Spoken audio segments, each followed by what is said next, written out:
The shoreline, where the land meets the ocean, is the ideal place to find both natural and man-made treasures. Take a metal detector and scour your surroundings for rare seashells or pirate's gold. You can find priceless objects if you look hard enough. And sometimes, exotic things can come upon you.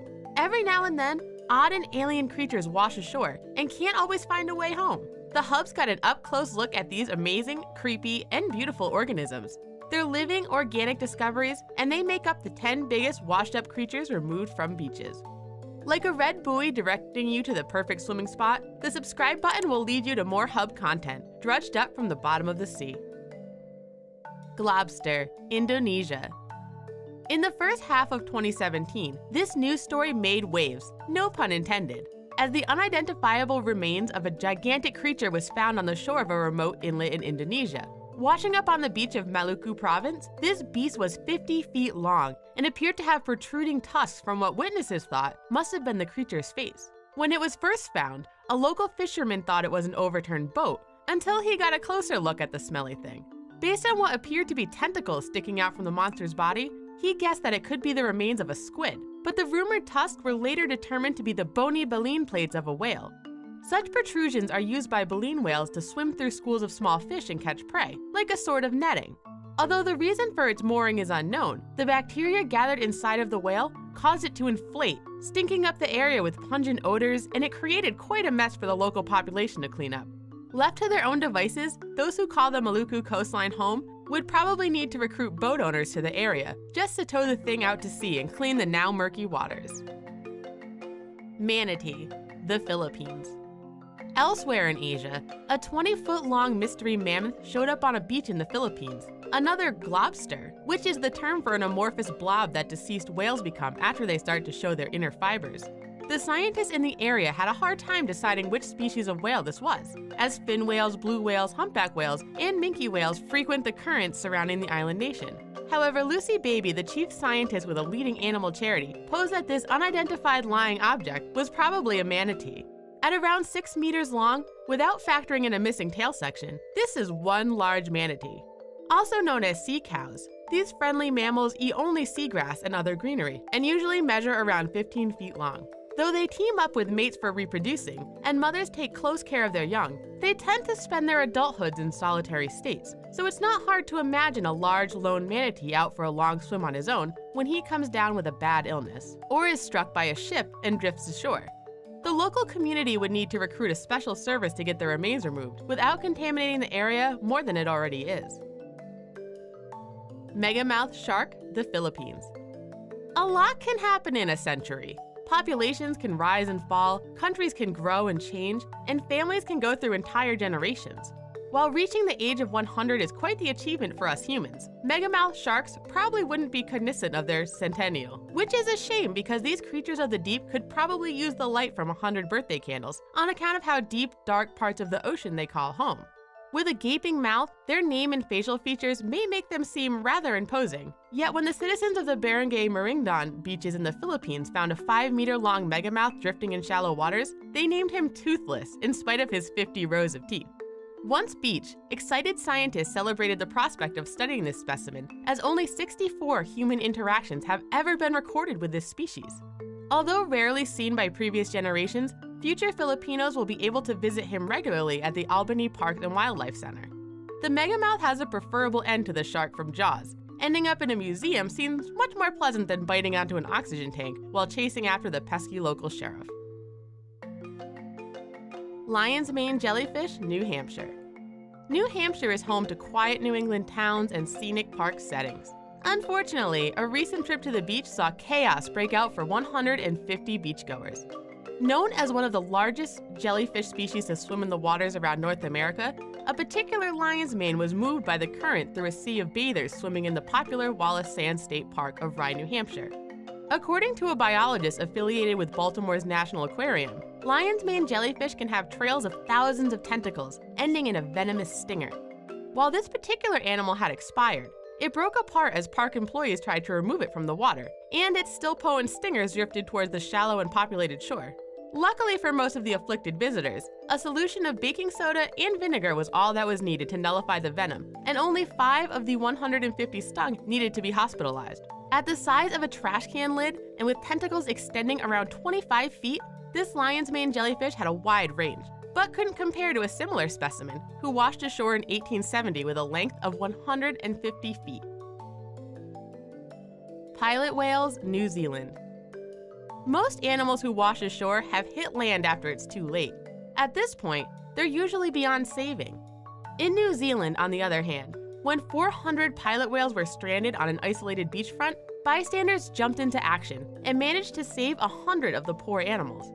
Known as Farewell Spit, the piece of land served as the mooring place for all of the grounded whales who were discovered by locals after they'd been beached for some time.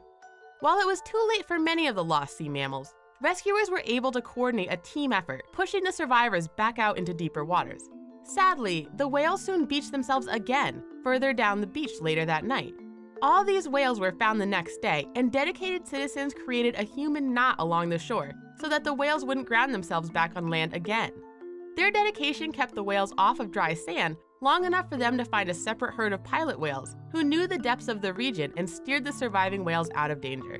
While it's always a shocking sight, New Zealand is the world's leader in the beaching of whales. Case in point, just a century ago, 1,000 pilot whales were stranded ashore. Hopefully they've gotten better at steering, especially since they have the word pilot in their name. Loggerhead turtle, New Jersey. Look, we all want to be friends with the Teenage Mutant Ninja Turtles. We can use a pal like Leonardo who takes charge, or a book-smart Donatello to help with our studies. And even though Raphael is cool but rude, we can always rely on Michelangelo to be a party dude. These turtles have the capacity for so much friendship and support that sometimes you just have to give back to the shelled community. People in Cape May, New Jersey were able to do just that when they spotted the staggers and labored breathing of a 280-pound loggerhead turtle emerging from the surf. Representatives from the local Marine Mammal Stranding Center, with the help of members of the Cape May County Fire Department, lifted the massive animal to a local veterinarian for blood testing. In their capable hands, they were able to remove the creature from the scene for rehabilitation, with plans to release it back into the wild once its ailments were cured. As a testament to the Stranding Center's abilities, another big turtle had been released back into the ocean the same day the loggerhead was discovered, proving that Cape May is the ultimate rehab center for wayward turtles. Smooth Skate, New Zealand. Off the coast of Waitarere Beach, New Zealanders discovered an odd sea creature the size of a professional basketball player.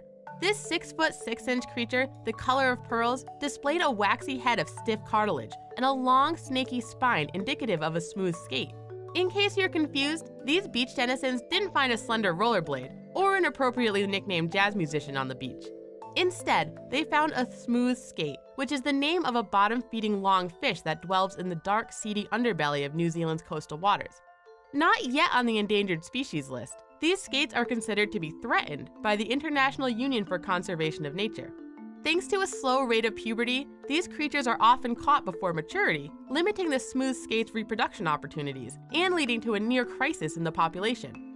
Though the creature can be found if you fish deep enough, an area veterinarian was able to easily take the smooth skate's remains for personal study. While it's a cool-looking fish, it's not necessarily the kind of specimen you want to mount on your trophy wall. Basking shark, United Kingdom. In the rocky waters off of Cornwall, the United Kingdom's largest species of shark was found, stuck against the rocky surface.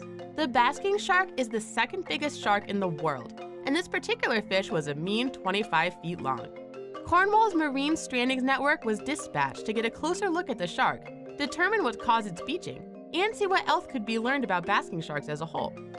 Usually, sickly sharks stick to deeper waters and pass on in those areas. So to have a basking shark, which is rarely seen in the wild by scientists, poses great possibilities for the community of Cornwall biologists. While this shark seems highly threatening with its dominating size and shape, basking sharks won't pose much danger to humans if encountered in the wild, especially since they only eat tiny and harmless organisms. With mouths that look like giant vents, basking sharks can reach a size of 40 feet, but belong to the rare and fair few species of sharks, there's only 3 total, that eat microscopic organisms. As they feed mainly in April and May, charter yourself a boat next spring to the English coast so you can glimpse these gentle giants firsthand. Crocodile, Australia. Sometimes, creatures wander into a crowded watering hole with a purpose, like this large 14-foot croc who meandered onto the Strand beach in Australia.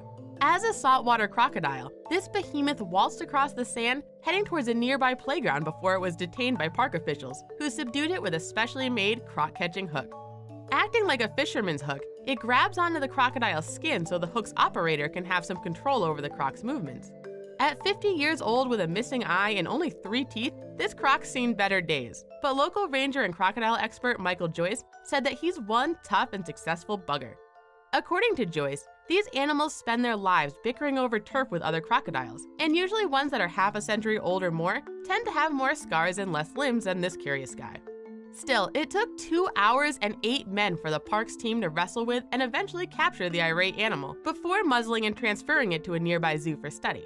Noted as the first crocodile to be caught around the Strand beach, saltwater crocodiles have been known to wriggle their ways into other public sites in the North Queensland area of Australia. Blue whale, Northern California.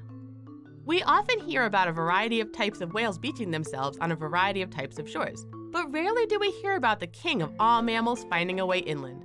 In San Francisco, a massive blue whale, nearly 80 feet in length, was found stranded on Agate Beach. Studied by the scientists from the Bay Area's Marine Academy of Science and the Marine Mammal Center, it's believed to have been washed ashore following a collision with a boat.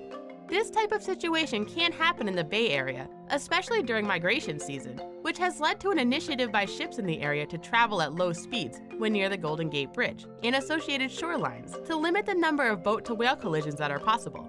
Braving the smell of a waterless whale, the scientists were given the rare opportunity to observe the blue whale face-to-face, since these animals are endangered and keep to their deep habitats. With 9,000 total around the world, 30% of the species are concentrated around America's west coast, so if they're going to beach anywhere, San Francisco is a likely location. If you ever come upon the sad sight of a lost animal flailing ashore and out of its element, assess the situation and help if you can. Obviously, you're going to want to avoid the tentacles of a wayward jellyfish or the snapping jaws of an unfortunate shark, but find a safe footing and give them a helpful nudge. Pay it forward. You know that if you found yourself helplessly floating in the ocean, you'd want a helpful nose of a blue whale or the hard shell of a loggerhead turtle to push you back to the surface. Then once you've done your part, come back to the hub and we'll fill you to the gills with more science and nature-related tales than you could wave a fin at. Bye for now.